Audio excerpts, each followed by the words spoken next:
Hello everyone, welcome back to RagingElephants.org. I'm Apostle Kleber T. Kamau Imani. Okay, so let me apologize right off the bat because this is going to be kind of a strange presentation. I'm going to use some anecdotal stories here, some anecdotes to talk to you today about how to build a conservative base and how possible it really is. You know, I want you guys to have a real strong faith, a real strong confidence that our mission statement at RagingElephants.org to be able to grow the conservative base is possible. So I think that maybe a little anecdotal stories, a couple of them, would help in order to build your confidence, to keep you encouraged that we can build the conservative voting base through racial diversity. I want to take you back to when I was a kid, don't laugh, in Beaumont, Texas.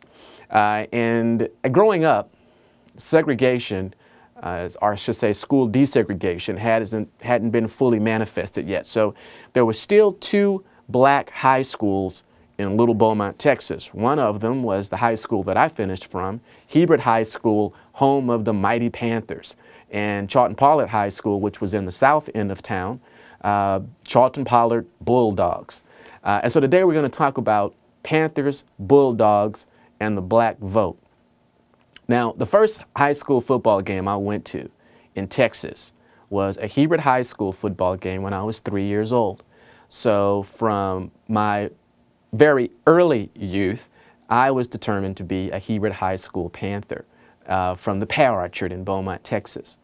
The African American community was very proud of their high schools, and no different than any other Texas community. They value their community based on the success of their football teams. Beaumont, in fact, produced the most professional football players, NFL players, of any other city in the country. This little town had an enormous amount of talent, and the vast majority of those NFL players came from either Hebert or Charlton Pollard.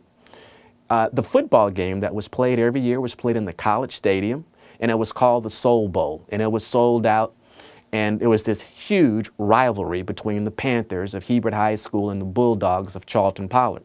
Now, wherever you are, I'm sure that you have school rivalries, regardless of whatever ethnicity you are. But the fierceness of this rivalry was actually legendary, and it was known in sports circles from coast to coast. We were always proud, and we identified ourselves as either Panthers or Bulldogs. But those same Panthers and Bulldogs, although they were adamant about the blue and white of Charlton Pollard or the blue and gold of Hebert, they still went to church together. Their families mingled together. Sure, there was that rivalry between the high schools, but as a community, they were together. My stepfather was a Bulldog, as was my stepsisters and my stepbrother. And although we had families and friends that were Bulldogs and Panthers, and it would be intermarrying. You know, somebody that graduated from Hebert would marry somebody from Charlton Pollard. And it would just be this rivalry about who was Bulldogs and who was Panthers. But there was still this sense of community regardless, that after the rivalry was done, they were still family and they were still all in it together. Now, why am I using this story? Because I believe this is a reality that can be for the African American community when it comes to political affiliations. They can be Democrats or Republicans. Democrats can marry Republicans, and they can look at it as a rivalry, no matter the fact that they have the same skin pigmentation. The same thing for Hispanics, the same thing for Asians. It shouldn't be such one big, huge voting block.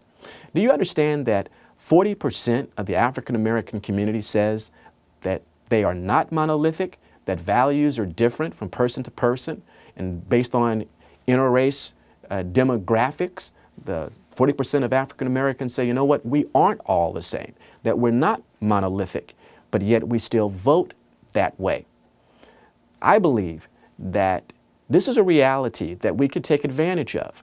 We can reach into the African American and Latino communities and not necessarily split them, but allow them to vote their values. We understand that we're not going to be able to get every African American or Latino to vote for Republican. We just want our fair share. We want that strong, healthy rivalry in that community. We often talk about Ronald Reagan and who's going to pick up that mantle, who's going to pick up that torch of Ronald Reagan. I would like to ask you a different question. You know, just a few weeks ago, we lost Jack Kemp. And the question that I have is, who is going to pick up the mantle, the flame, the torch of Jack Kemp? In 1997, on Meet the Press, Jack Kemp made a very profound statement, and he had a very laudable goal. He said in 97 that by 2000, he wanted 50% of the blacks to vote Democrat and 50% of the blacks to vote Republican. Jack Kemp in that spirit is a great loss to the Republican Party. But you know what? Somebody needs to pick up that torch and run with it. Have those same laudable goals, that we can reach into the communities of non-traditional voting blocks, Republican voting blocks, and say, we can penetrate. We can do some conversion politics. We can convert folks who believe as we do to vote like we do. Who's going to pick up the flame, the mantle, the legacy of Jack Kemp and go forward? One of my particular heroes. You know that over 50%, almost 60% of African Americans have said at one time that they have voted for a GOP candidate. That's good news, because it means that we're not so much of an anathema to them, a curse to them, as we think. It is possible for them to cast their vote for a candidate with an R behind them. Let's not forget that in 2004, the vote, the African American vote in Ohio, is what swung the election for George Bush the Younger for him to have a second term. They garnered almost 20% of the vote in Ohio for President Bush, 20% of the African American vote. It is possible. What I'm saying to you today is that we can't give up. You know, I had a chance to speak with Ken Blackwell just a few days ago when he was here in Houston, Texas. And he made a profound statement. He says, we have to go after every precinct and every vote in every precinct. We can no longer pick and choose what precincts we want to go after, what voters belong to our party, those who we can include and those that we should exclude. No, we have to go after every vote. And we have to go into those non-traditional Republican voting areas, and we have to make the effort.